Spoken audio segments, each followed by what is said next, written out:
Sébastien. Bonjour Léna. Donc voilà, tu es géographe et professeur en développement territorial et urbanisme à l'École de management de Normandie. Nous sommes là donc ce matin pour discuter de ton dernier article qui vient de paraître dans Région et Développement, qui est une revue spécialisée dans ce domaine, sur un article spécial mesures spatiales locales de la Sigma Convergence pour évaluer les disparités régionales dans l'Union européenne. Pourquoi aujourd'hui, Sébastien, un article sur les disparités régionales dans l'Union européenne, Alors, un article sur les disparités régionales, d'abord parce que on a eu déjà plusieurs élargissements de l'Union européenne. On est passé de l'Europe des 15 à l'Europe des 25, puis des 27, puis l'Europe des 28 aujourd'hui, avec l'intégration notamment des pays d'Europe centrale orientale. Je pense aux pays baltes, l'Estonie, Lettonie, Lituanie, la Pologne, la Hongrie, la République tchèque, la Slovaquie, la Slovénie, la Hongrie et la Bulgarie. Et puis la Croatie, donc cette année en 2013. Et donc ces élargissements, ils ont provoqué donc, des questions au sein de la Commission européenne sur comment intégrer ces pays d'Europe centrale orientale au mieux dans l'Union européenne.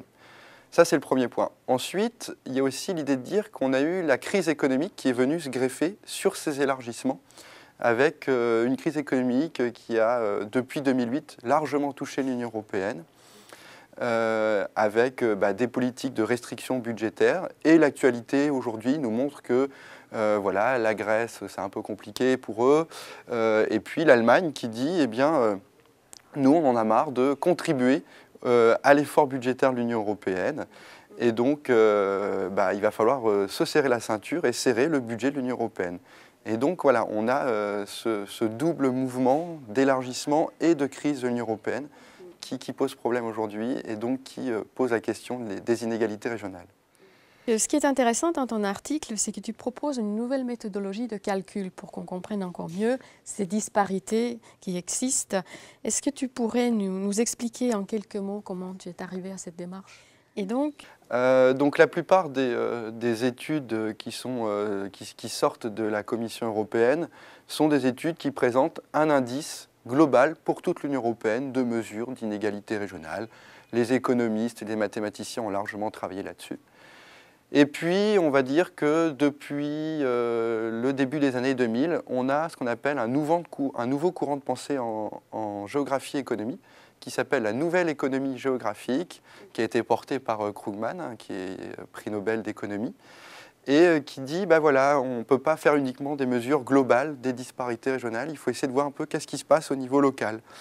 Et l'idée, c'était essayer de trouver une formulation mathématique pour mesurer qu'est-ce qui se passait à l'échelle locale, pour mieux comprendre ces disparités régionales. Donc maintenant, si on pense à l'apport de ton article pour le grand public, que veux-tu qu'on retienne de ton article? Mon article traite la question de la croissance économique dans l'Union européenne. Et l'intérêt ici, c'est de réfléchir à quelle croissance on veut pour demain.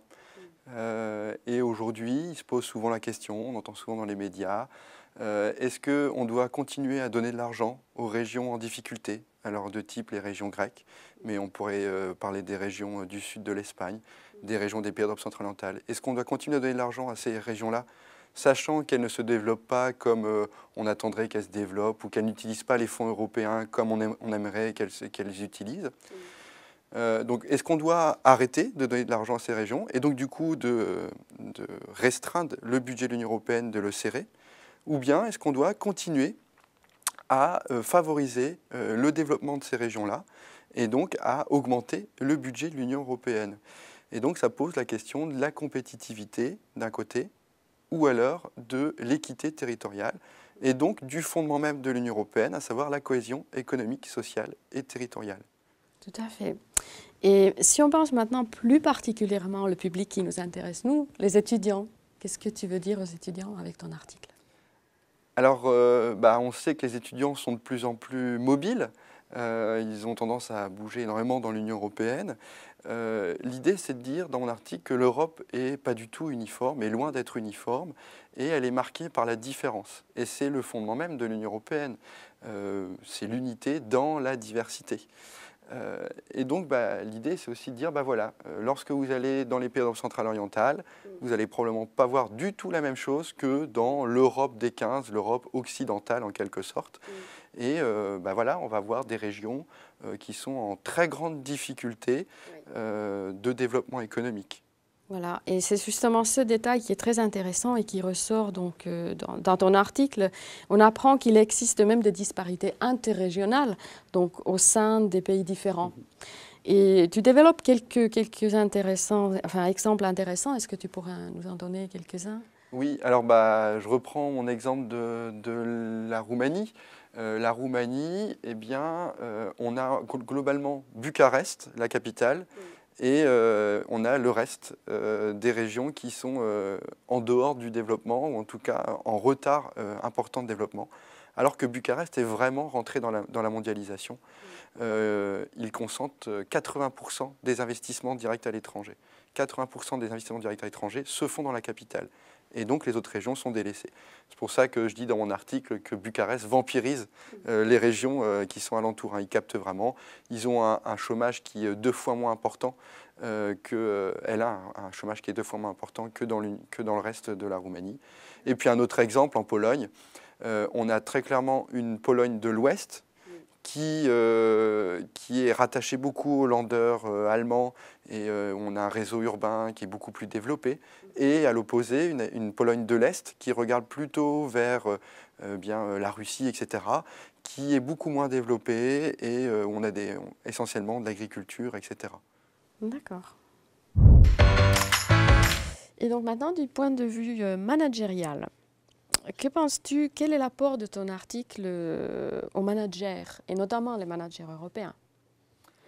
Oui, alors d'abord, mon article, dans la dernière partie de l'article, j'explique comment fonctionne précisément le budget de l'Union européenne et la redistribution de ces fonds européens aux différentes régions de l'Union européenne. Et donc d'abord, c'est un principe d'information sur comment ça se passe, quels sont les pays qui contribuent au budget de l'Union européenne et quels sont les pays qui en bénéficient. Et puis surtout, moi je vois l'intérêt dans mon article, c'est pour les managers, c'est la question de l'identification potentielle de territoire. Mon article ne dit pas qu'il faut investir en Pologne et pas en Bulgarie, etc., etc., mais de dire que voilà, aujourd'hui, on a des régions en Europe centrale et orientale qui peuvent être autant de potentiel de croissance économique pour l'Union européenne et dans lesquelles on peut, pourquoi pas, investir. Et puis, sans oublier également des régions en Espagne, en Grèce ou encore en Irlande ou au Portugal. D'accord.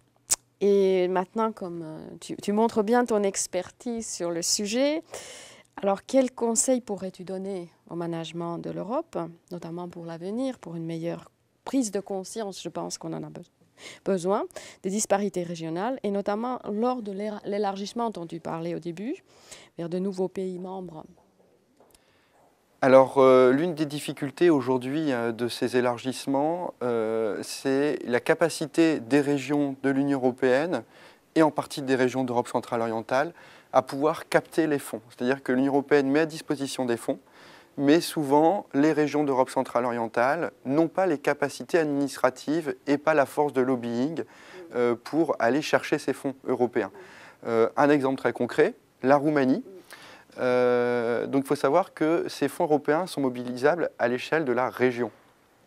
Or, en Roumanie, administrativement, la région n'existe pas. Il existe l'équivalent des départements, ça s'appelle les JUDET, mais la région n'existe pas. Et pourtant, c'est à cette échelle-là qu'on doit récupérer les fonds.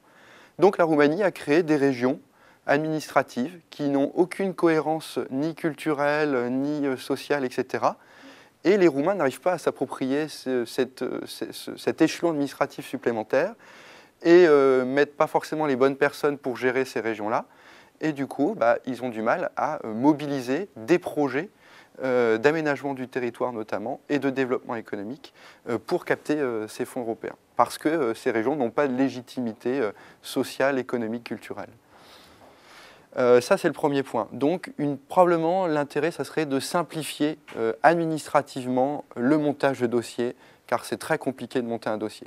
Ça, c'est, à mon avis, le premier point en termes d'expertise.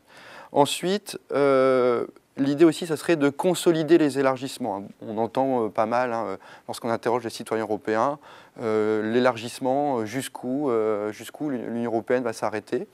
À mon avis, là, c'est le temps de mettre les élargissements sur pause et de dire, bah voilà, on est 28, qu'est-ce qu'on fait?